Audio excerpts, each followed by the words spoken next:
ഇപ്പോൾ നമുക്കൊപ്പം മാലാപാർവതി കൂടി ചേരുന്നുണ്ട്. നടി നമസ്കാരം Maala Parvathi, good morning. Good morning. ഈ യൂട്യൂബറെ കൊണ്ട് ആകെ വലഞ്ഞിരിക്കുന്നു എന്ന് തോന്നുന്നു. കുക്കു പരമേശ്വരൻ അടക്കമുള്ള ഒരു പരാതി തന്നെ കൊടുക്കേണ്ടി വരുന്ന അവസ്ഥയിലാണ്.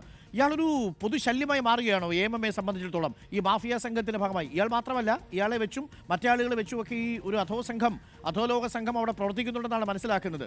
ഇപ്പോൾ കാര്യങ്ങളൊക്കെ തിരിഞ്ഞു വരുന്നുണ്ടോ മാലാപാർവതി എല്ലാവർക്കും? നമുക്ക് ഇതിന്റെ ഒരു ഗതി എങ്ങോട്ടാണ് ഇപ്പോഴും കൃത്യമായി അറിയില്ല എന്നുള്ളതാണ്. എല്ലാവരും കുറച്ച് ആശങ്കയിലാണ്. കാരണം AMMA എന്നല്ല, ഞാൻ അമ്മ എന്ന് തന്നെ പറയാൻ ആഗ്രഹിക്കുന്നു. അമ്മ എന്ന സംഘടനയെ ഇദ്ദേഹം പറയുന്നത് ഇദ്ദേഹം മീഡിയ ഒഫീഷ്യൽ പാർട്ണറാണ്, അമ്മയ്ക്ക് പണം കൊടുത്ത് അദ്ദേഹം ഒഫീഷ്യൽ പാർട്ണറായി എന്നാണ്. അപ്പോൾ സകലരെ കാട്ടിയും അദ്ദേഹത്തിനാണ് കാര്യങ്ങൾ അറിയാവുന്നതെന്നുള്ള അവസ്ഥയിലേക്കാണ്. ആ അവകാശവും അധികാരവും അദ്ദേഹത്തിന് കൊടുത്തത് ആരാണ് എന്നും ഇതൊരു കുറച്ചു പേരുടെ കയ്യിലേക്ക് ഈ സംഘം എല്ലാ അതിന്റെ പ്രവർത്തനങ്ങളും അവരിലേക്ക് മാത്രം ഒതുങ്ങുന്ന ഒരു അവസ്ഥയിലോട്ടാണ് കാര്യങ്ങൾ പൊയ്ക്കൊണ്ടിരുന്നതെന്ന് ഇപ്പൊ നമുക്ക് എല്ലാവർക്കും അറിയാമല്ലോ. അതിൽ നിന്നൊരു മാറ്റം വരുമെന്നാണ് പ്രതീക്ഷിക്കുന്നത്. കാരണം മനുഷ്യരുടെ സാമാന്യ ബുദ്ധിക്ക് നിരക്കാത്ത തരത്തിലുള്ള ആരോപണങ്ങളും കാര്യങ്ങളുമായിട്ടാണ് ഇവർ മുന്നോട്ട് വന്നുകൊണ്ടിരുന്നത്. അപ്പോൾ ആദ്യം ഒരു വർഷം മുന്നേ ഉള്ള ഒരു വോയിസ് നോട്ട് വിട്ടുകൊണ്ട് അതിനകത്ത് ഒരു വൈസ് പ്രസിഡന്റ് സ്ഥാനീയ ഇലക്ഷൻ നിൽക്കുന്ന ഒരാളെ പ്രതിസന്ധിയിലാക്കിയെങ്കിൽ മറ്റ് 3 സ്ത്രീകളെ മുൻനിർത്തി പണ്ട് എപ്പോഴും ഒരു റെക്കോർഡിംഗ് നടന്നുവെന്നും അതിന്റെ അതിന്റെ മെമ്മറി കാർഡ് കണ്ടില്ല എന്ന് പറഞ്ഞു വലിയ സീരിയസ് ഇഷ്യൂ ആയിട്ട് ഗൗരവം എന്ന് വെച്ചാൽ അവർക്ക് ഒറ്റ ഇതിൽ കേട്ട് കഴിഞ്ഞാൽ ഭയങ്കര ഗൗരവമാണ് തോന്നും. പക്ഷെ പിന്നീട് നമ്മൾ ആലോചിക്കുമ്പോൾ അവർ പറഞ്ഞിരിക്കുന്ന കാര്യം തന്നെ നല്ല ചുക്കും ഒരു പുരുഷൻ പ്രതിസന്ധിയിലായി, അദ്ദേഹത്തിന് ഇലക്ഷൻ നിൽക്കാൻ പറ്റിയില്ല, ആ പുരുഷനെ ഭീഷണിപ്പെടുത്തി, അതുകൊണ്ട് പുരുഷന് വേണ്ടിയിട്ട് ഇത് മെമ്മറി കാർഡ് ഞങ്ങൾ സൂക്ഷിച്ചോളാം, അങ്ങനെ എന്തോ ആണ് ഇവർ പറയുന്നത്. പക്ഷെ വേറെ ആർക്കും ഈ മെമ്മറി കാർഡിനെ കുറിച്ച് അറിയുന്ന ആരും അവിടെ ഇല്ല. അതാണ് വേറൊരു കാര്യം.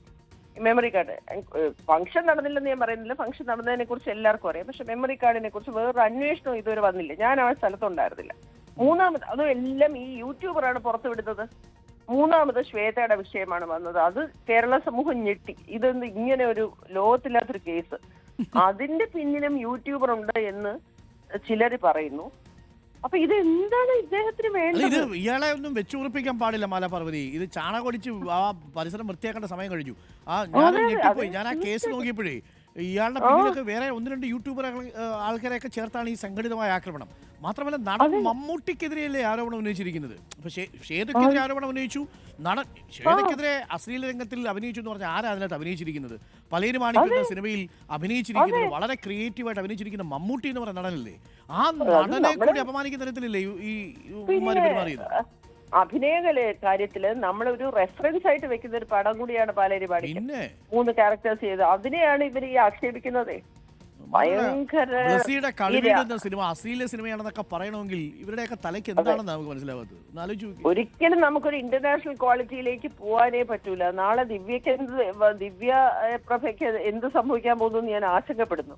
സ്കാനിപ്പോയ ചിത്രത്തിലെ ഇതേപോലെ ഇവരുടെ മാനസിക രോഗത്തിനും ഇവരുടെ തരം വലിയ തരം മാനസിക രോഗം, ചെറിയ സംഘടന 506 പേരെ ഉള്ളെങ്കിലും ആ സംഘടനയുടെ തലപ്പത്ത് വരാൻ വേണ്ടിയിട്ട് മാനസിക വൈകൃതം കാണിച്ചു കൂട്ടുന്ന ഒരു കാര്യം കൂടി. ഇപ്പോൾ ഈ പൊന്നമാബാബു മറ്റേതൊരു മാധ്യമത്തിൽ ഒരു ടെലിഫോൺ കൊടുക്കുന്നുണ്ട്. അതിനകത്തൊക്കെ ചില ആളുകളെ മുന്നിൽ നിർത്തി ഈ പൊന്നമ്മാബാബുവിനെ ഒക്കെ പോലെയുള്ള, ഞാൻ അവരുടെ പേര് പറയുന്നവർ ആ ചാനലിൽ ഒരു ടെലിബൈറ്റ് കൊടുക്കുന്നത് കൊണ്ടാണ്. ഇപ്പോഴൊക്കെ നിങ്ങളെയൊക്കെ പോലുള്ള ആളുകൾ എവിടെയായിരുന്നു എന്നുള്ള ചോദ്യമാണ് ചോദിക്കുന്നതെന്നാണ് ഞാൻ മനസ്സിലാക്കുന്നത്.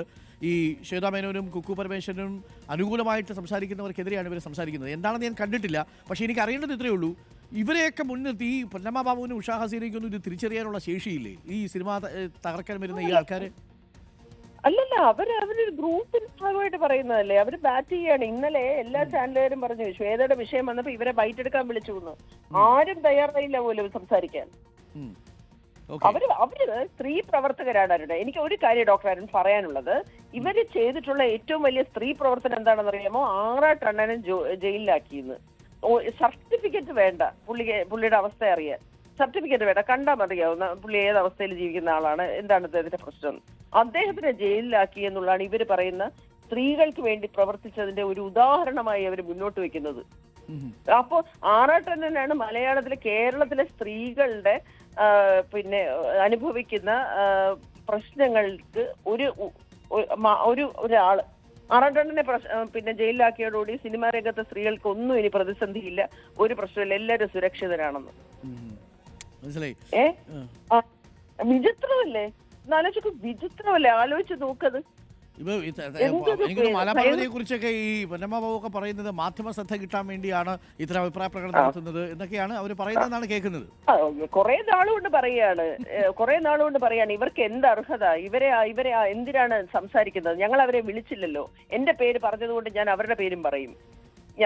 ഇവർക്ക് ഞാൻ പിന്നെ അവർക്ക് എന്താ പറയുക, എന്താ പറയാനായിരുന്നു. അല്ല, അതൊന്നും പറയാനില്ല. കാര്യം ഈ ആ കുട്ടിയെ തിരിച്ചറിയും എന്നുള്ളതാണ്. എന്തായാലും അത് ആളുകൾക്ക് ബോധ്യമായി തുടങ്ങിയെന്നാണ് മനസ്സിലാക്കുന്നത്.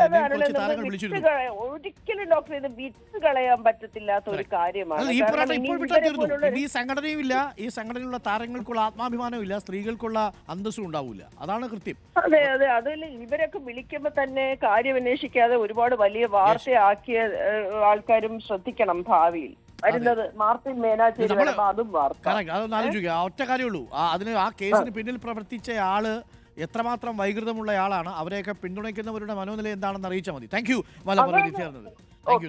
താങ്ക് യു മലപർവതിയാണ് നമുക്കൊപ്പം ചെയ്തത്. വളരെ കൃത്യമായ മറുപടിയല്ലേ. പ്രേക്ഷകർ ആലോചിക്കൂ, ഇതിനെ മനോവൈകൃതം എന്ന് തന്നെ വിളിക്കണം. അങ്ങനെയുള്ള ഒരു കൂട്ടം ആളുകൾ ചേർന്ന് AMMA പോലെ, ആ പേര് നമ്മൾ പറയുന്ന കാര്യം ഇതേപോലുള്ള ആളുകൾ തലപ്പത്തിരുന്നുകൊണ്ട് ആ പേര് മാറ്റാൻ ഞാൻ തയ്യാറായിട്ടു.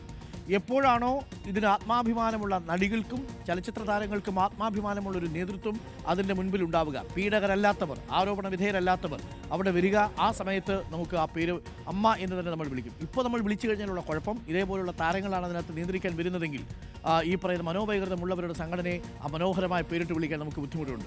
ആ സംഭവം വരുന്നത് എപ്പോഴാണെന്ന് പ്രേക്ഷകർക്ക് ഓർമ്മ ഉണ്ടാവുമല്ലോ. ഒരു ചലച്ചിത്ര താരം പീഡിപ്പിക്കപ്പെട്ട അവസ്ഥയിൽ ഒരു വിചിത്ര നിലപാടെടുക്കുന്ന ഘട്ടത്തിലാണ് CWC പ്രവർത്തകർ അങ്ങനെ വിളിച്ചു പോകുന്നത്.